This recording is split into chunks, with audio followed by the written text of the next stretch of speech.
We begin with Congressman Ryan, who is back home in the city of Parks, Janesville, Wisconsin. Congressman, thanks for joining us. Here's a little news. Treasury Secretary Tim Geithner told Meet the Press this morning that Republican leaders have privately told the president they will not stand in the way of raising the debt ceiling. That, of course, the debt ceiling is if you don't raise it, the government would have to go into default on its financial obligations. Have your leaders told you that they have told the president that? No, they haven't. But what they have also told me, they've told the president, is that in addition to raising the debt limit, we want financial controls. We want cuts in spending accompanying a raising of the debt ceiling, and that is what I believe they've told the president. Well, the way the Treasury Secretary is telling it this morning, they have just assured the president they would not play around with the country's credit rating. Nobody wants to play around with the country's credit rating. Nobody wants to see default happening, but we also think it's important to get a handle on future borrowing as we deal with raising the debt limit. So nobody's saying we want to see default. We just want to get some cuts and controls in spending going forward. And that is what we've been telling the White House. So then what you're saying is there's no news here that what they said is what they've been saying publicly. You're confident of that? That's right. You're confident of that? I am confident of that. Right. I am confident of that. I've told Tim Geithner that myself. Okay. Congressman, you heard the president's speech. You didn't like it very much and said so. But then the president was out talking to some campaign contributors out in Chicago, and it turns out the conversation was recorded, and about your plan and about you, he was using words, he basically said you were irresponsible. I want you to hear what he said. So when Paul Ryan says his priority is to make sure that we're, he's just being America's accountant and, trying to, be responsible. I mean, this is the same guy who voted for 2 wars that were unpaid for, voted for the Bush tax cuts that were unpaid for, voted for the prescription drug bill that cost as much as my health care bill but wasn't paid for. So it's not on the level. So what about that, Congressman? Look, I could go point by point on all of those things, but I don't see how productive it would be to get into a partisan bickering match with the president. I'm just not going to do that because we got things to do. And the way I look at things, Bob, is we have divided government right now. We have work to do, problems to solve. And in divided government, I think it helps if we treat each other with respect. There's plenty of time for campaigning. Look, the president doesn't have a primary opponent. He doesn't even have an announced Republican opponent yet. There was plenty of time for him to do campaigning later. Right now, we got things to do. We got problems to solve.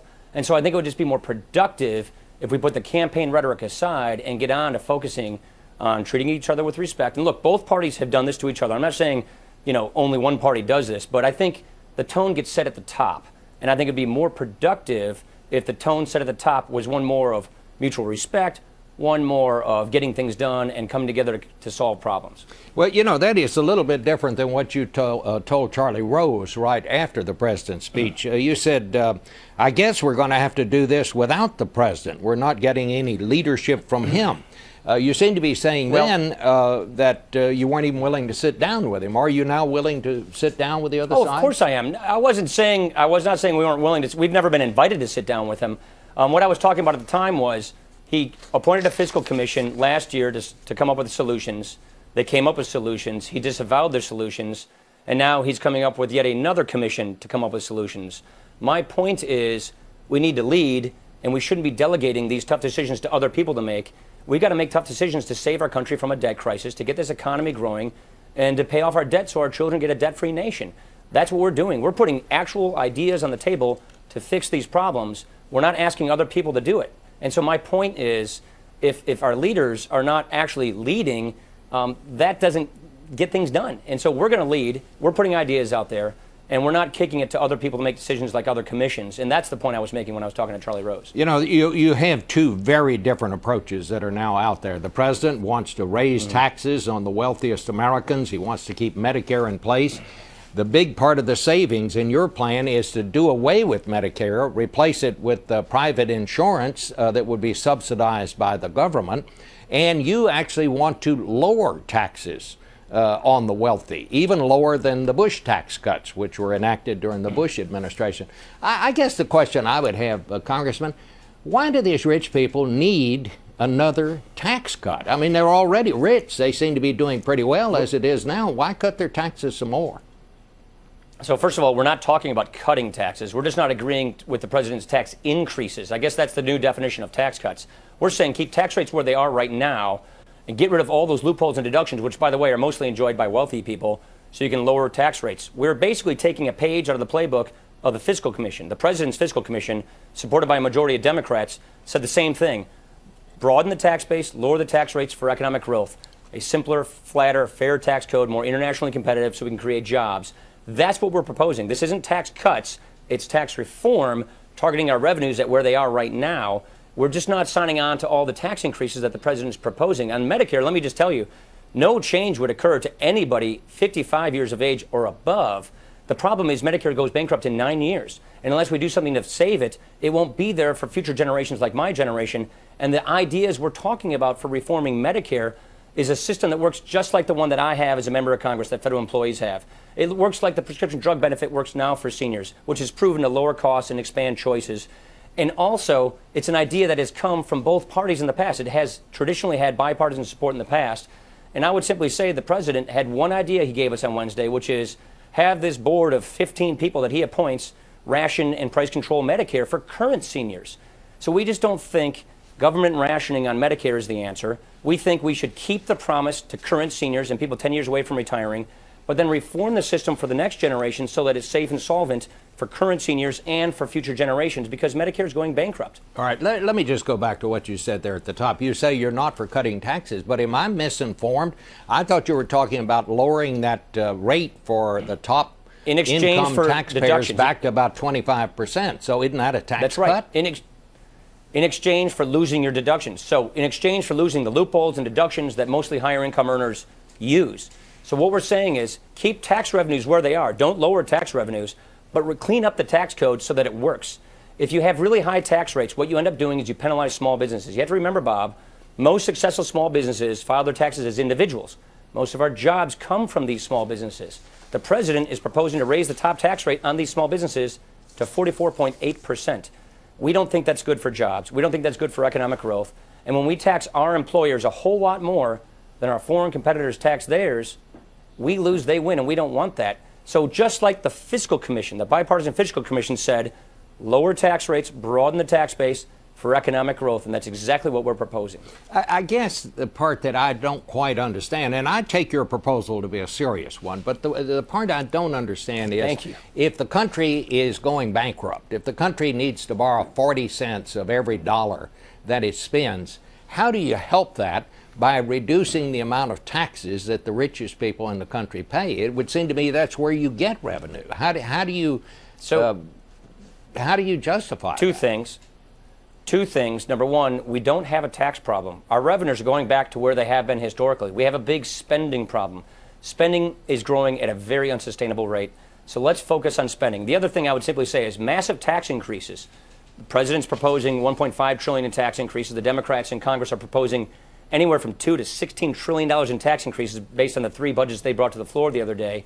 We don't want to slow down the economy. Here's what we're trying to get.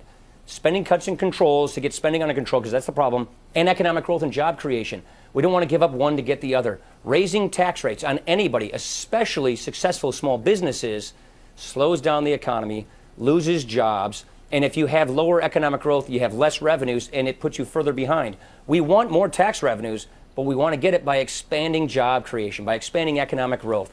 So the secret to success here is economic growth and job creation through tax reform, not tax cuts, tax reform at the same levels, get better economic growth, which we get more revenues, and also focus on the problem. The problem is spending. The problem is how much we've been spending and how we spend, and we have to reform those. And that's what we really want to be focusing on here. Let me go back to the debt ceiling and that question, which we talked about at the very top here.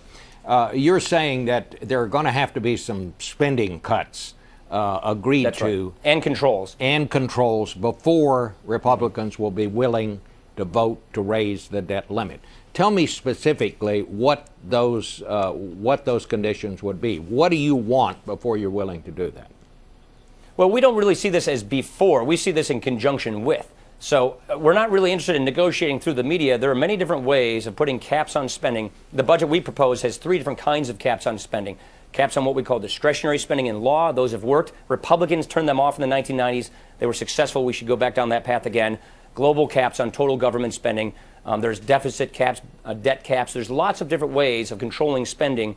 And we also think we need to lock in the gains that were achieved in the continuing resolution and get some spending cuts there and carry those savings on into the future so we can actually save money. So what we're saying here is spending cuts and controls in conjunction with raising the debt limit. That's what we've been saying all along. All right. Well, let me just ask you this then. If you do not get those agreements, Mr. Geithner said this morning he thought May 16th would be the time when we run out and we'll have to do this or start defaulting on the T-bills.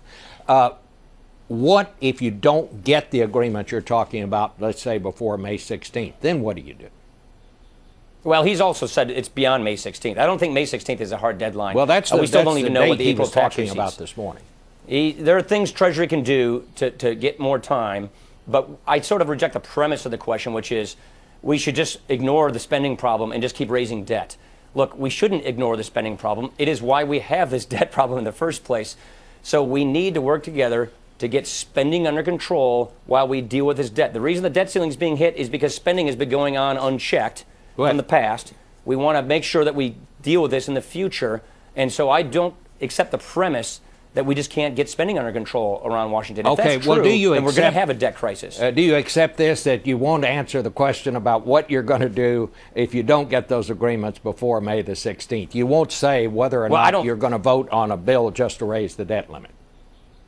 No, we will. I do not. No, we won't raise to just simply raise the debt limit.